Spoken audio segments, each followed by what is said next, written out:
आमची कलेक्टर या मालिकेच्या उद्याच्या भागात आपल्याला पाहायला भेटणार आहे की आर्याने सांगितल्यामुळे काही मुलांनी कलेक्टर ऑफिसवर मोर्चा केलेला असतो. आप्पीने सगळ्या अपघातांची यादी आणि रिस्क सगळे गायतोंडेला सेपरेट काढायला सांगितलेले असतात. यासोबत रेकॉर्डही काढायला लावलेले असतात. ती कशी बरोबर आहे हे सगळं दाखवून देण्याचा प्रयत्न करत असते.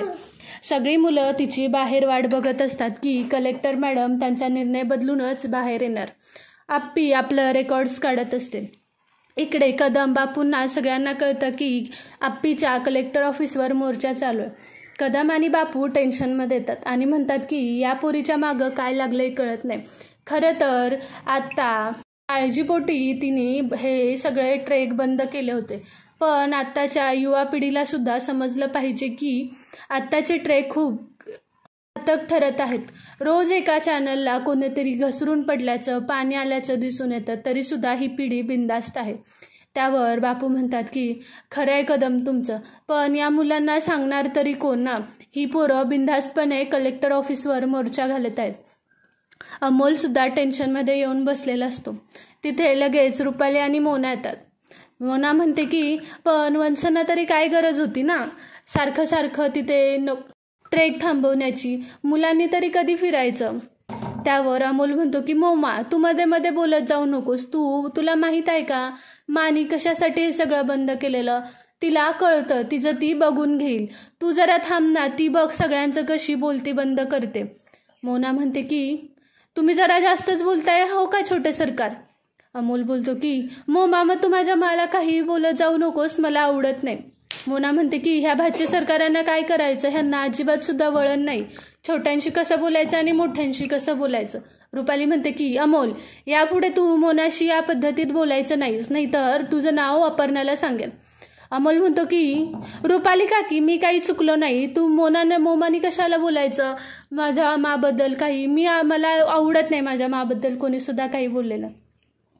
बापू मोनाला म्हणतात की अगं मोना तू कशाला त्याचं मनाला लावून घेतेस, लेकरू लहान आहे ते, बापाविना वाढलंय, तरी आप्पीनं किती छान संस्कार केलेत बघितलेस ना. रुपाली मनातच म्हणते की ह्यांना फक्त आप्पीचंच कौतुक आहे, त्यापुढे त्यांना कुठे काही दिसतच नाही. नंतर न्यूज चॅनल लावून आपली बातमी बघत असतात. अमोल बोलतो की बघा आता माझी मा त्या सगळ्यांचं कसं तोंड बंद करते ते. इकडे आप्पीने सगळ्या कलेक्टर ऑफिसमध्ये सगळ्याचे रेकॉर्ड मागवलेले असतात. ती रेकॉर्ड घेऊन बाहेर जात असते. एवढ्यात गायतोंडे बोलते की मॅडम आपण सुद्धा आपल्या निर्णयाचा मला असं वाटतं अजून एकदा विचार करायला हवं. खरं तर आजची युवा पिढी आत्ता ट्रेक करणार नाही तर कधी करणार. आप्पी बोलते की गायतोंडे सगळं कळतंय मला, पण सुरक्षेच्या बाजूने मी हा निर्णय घेतलाय. हा निर्णय घेताना माझ्यासाठी सुद्धा अवघडच होतं, पण फक्त सुरक्षेपायी मी हा निर्णय घेतला. आणि जसं पावसाचं वातावरण कमी येईल तसे आपण नियम बदलूच की. हे नियम कायमसाठी थोडीच राहणार आहेत. तुम्ही बघताय काल जर त्या मुलांना आपण सोडवलं नसतं तर सगळा दोष प्रशासनावर आला असता. आणि मला असं वाटत नाही की कोणी सुद्धा प्रशासनावर येऊन जाऊन दगडफेक करावी. यावर गायतोंडे म्हणतात की अपर्णा मॅडम तुमचं मला पटतंय, तरीही माझा एक कामाचा सल्ला म्हणून तुम्ही घ्या, थोड्याशा यात नियम बदल करा. आप्पी म्हणते की ठीक आहे गायतोंडे मी विचार करते, आणि ती बाहेर घेऊन जाते. अपर्णाला बघितल्या ते मोर्चावाली पोरं अजूनच जोरात अपर्णा कलेक्टर ऑफिसवर हाय हाय करायला मोर्चा चालू करतात. आप्पी सगळ्यांपुढे जाऊन म्हणते की जरा तुम्ही शांत बसाल का. त्यावर ती मुलं म्हणतात की तुम्ही जोपर्यंत निर्णय बदलणार नाही तोपर्यंत हा मोर्चा इथून थोडासुद्धा हलणार नाही. आप्पी बोलते की तुम्ही शांतच बसला नाही आणि माझा ऐकूनच घेतला नाही तर मी निर्णयात तरी कसा बदल करणार. त्यावर त्यातला मुलगा म्हणतो की म्हणजे तुम्ही निर्णयात बदल करायचा ठरवला तर. आप्पी म्हणते की माझ्या निर्णयात बदल होणार नाही हे नक्की, पण पावसाळा जरा कमी व्हायला लागला की आपण नियमात बदल करू शकतो. तुम्हाला माहीत नसेल कालच आपल्या इथे एक खूप मोठी दुर्घटना होता राहिली. जर ती झाली नसतं तर तुम्ही प्रशासनाला दोष देत बसलात आणि ते मला नको आहे.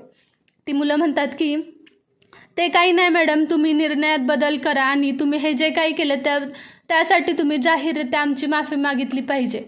ट्रेक करणाऱ्यांच्या तुम्ही भावना दुखावल्यात. त्यावर आप्पी बोलते की हे काय तुम्ही नवीन काढले माफी मागायची, तुम्ही कोणाशी बोलताय तुम्हाला कळतंय का. ती मुलं म्हणतात की हो चांगलंच कळतंय मला मी कोणाशी बोलतोय. तुम्ही आम्हाला धमकावताय का कलेक्टर ऑफिसमध्ये. हे सगळं मीडिया बघत असते. तिकडे कलेक्टर आणि हे सगळे आपले विचारात पडलेले असतात. टी व्हीवर बातम्या चालू झाल्यानंतर कदम बापू बातमी बघताना म्हणतात की काय आजकालची मुलंसुद्धा खरंच खूप ॲडव्हान्स होत गेलेले आहेत. त्यांना कशाचंसुद्धा बोलण्याचंसुद्धा भान राहिलेलं नाही. छोटं कळत नाही, मोठं कळत नाही. खरं तर या सगळ्यांनी आपलं तोंड सांभाळून बोललं पाहिजे. हे सगळं टी व्हीवर दिसतंय. त्यांचे आईवडील काय विचार करत असतील की आपण संस्कार द्यायला कुठं चुकलो. त्यावर म्हणतात की बापू काळजी नका करू, आप्पी योग्य तो मार्ग निवडेल. असं म्हणत असताना आप्पी त्यांचा सगळा गोंगाट शांत करते आणि त्यांना सांगायला सुरुवात करते की हे बघा, नियम बदलायला जरा वेळ लागेल, तुम्ही समजून घ्याल ही मी अपेक्षा करते. त्यावर ती मुलं म्हणतात की आज काही झालं तरी नियम बदललाच पाहिजे. बघतो आम्ही पण कसे नियम बदलत नाही ते. नियम लागू एका दिवसात करता आणि बदलायला तुम्हाला वेळ लागतो. अपर्णा म्हणते की बरं ठीक आहे, आता तुम्हाला सुद्धा सरळ भाषेत कळत नाही, आपण कायदेशीररित्याच बघू काय ते. असं मुलं म्हणून झाल्यानंतर मुले सुद्धा थोडी घाबरतात आणि त्यांना आपलं टेन्शन येतं. ना काय करावं ते कळत नाही. तेव्हा ती मुलं म्हणतात की कलेक्टर मॅडम कायदेशीररित्या जायची काही गरज नाही, आम्ही थोडा वेळ थांबतो. आपी म्हणते की हे एवढ्या लवकर मुलं कसं काय ऐकलं यांनी, नक्कीच यामागे कोणीतरी दुसरंच आहे. त्यामुळे आपी म्हणते की नाही आता आपण कायदेशीररित्याच बोलू. इतका वेळ मी शांततेत समजवत होते, तुम्हाला समजलं नाही, मला आता कायद्याचीच भाषा कळेल. तेव्हा ती मुलं म्हणतात की अहो मॅडम हे सगळं आम्ही करत नाही, आम्ही करायला लावलंय, प्लीज तुम्ही कायदेशीररित्या करू नका काही सुद्धा कारवाई. आपी म्हणते की मग तुम्ही मला आत्ताच खरं सांगताय की तुम्हाला हे सगळं कोण करायला लावतंय, तर मी तुम्हाला इथून सोडून देईल, नाहीतर इथून डायरेक्ट आपली केस कोर्टातच चालू आहे. ती मुलं म्हणतात की अहो मॅडम त्या पोलीस स्टेशनमधल्या आर्या म्हणून मॅडम कोणीतरी आहेत, नवीनच आलेले आहेत, त्यांनी हे सगळं करायला लावलंय. आपी म्हणते तुम्ही खरं बोलताय ना, जर त्यांनी नाही म्हणलं तर तुमचं काही खरं नाही. ती मुलं म्हणतात की मॅडम आम्ही खरंच बोलतोय, तुम्हाला खोटं वाटत असेल तर त्यांना बोलवून घ्या. आपी बोलते की ठीक आहे तुम्ही जावा, मी बघेन पुढं काय करायचं आहे ते. त्यानंतर आपी आर्याला फोन करते आणि म्हणते की तुम्ही कुठं आहात, आत्ताच्या आत्ता पोलीस स्टेशनमध्ये या. अर्जुन सुद्धा पोलीस स्टेशनमध्ये पोहोचतो आणि आपी आर्याला जाब विचारते, आर्या तू हे सगळं का केलंस, तुला काय गरज होती असे मोर्चे करण्याची, तुझं हे पोलिसाचा फायदा घेणं मला अजिबात पटलेलं नाही. आपण वर्दीत सामान्य माणसाच्या संरक्षणासाठी असतो, नाही त्यांचा फायदा घ्यायला. आर्या तू यावेळेस खरंच खूपच चुकली. अर्जुन म्हणते काय आर्या तू हे सगळं केलंस, मला विश्वास बसत नाही आणि तुझ्याकडून ही अपेक्षा सुद्धा नव्हती. आर्या बोलते की अहो मी ते नाही केलं, हे खोटं बोलतात ते. त्यावर आर्या म्हणते की ते मुलं खोटं बोलत नाहीत, मी त्यांना सविस्तर विचारलं, तू म्हणालीस ना त्यांची केस उघडी करेल म्हणून त्यांनी हे सगळं केलं. आर्या तुझ्याकडून हे अपेक्षित नव्हतं, पण मी तुला ही लास्टची वॉर्निंग देऊन सोडून देते. जर मला यापुढे तू असं काही करताना दिसलीस तर गमावून बसशील कायमची. आर्या बोलते की सॉरी अपर्णा, यापुढे असं होणार नाही, म्हणून ती तिथून निघून जाते. आणि इथेच आपली आमची कलेक्टरचा आजचा भाग संपतो. तुम्हाला आपल्या चॅनलचे अपडेट्स आवडत असतील तर लाईक शेअर सबस्क्राईब करायला विसरू नका. थँक्यू.